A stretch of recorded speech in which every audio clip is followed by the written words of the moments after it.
খুচরা বাজারে চড়া দাম থাকার পরও কৃষক পর্যায়ে ভালো দাম কিংবা লাভ না পাওয়ার যে অভিযোগ, এবারে সেই চিত্রের পুরোপুরি উল্টো নীলফামারী জেলায়।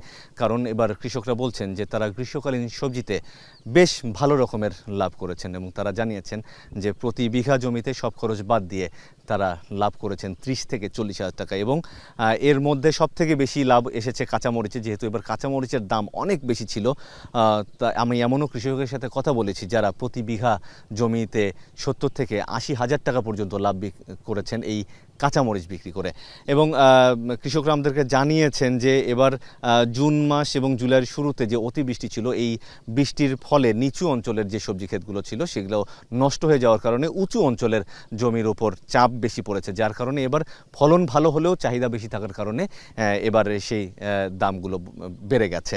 ব্যবসায়ীরা যেটি বলছেন যে একে তো তারা বেশি দাম দিয়ে কিনছেন এবং পরিবহন খরচ তাদের বেড়ে গেছে দেশের বিভিন্ন স্থানে পাঠাতে।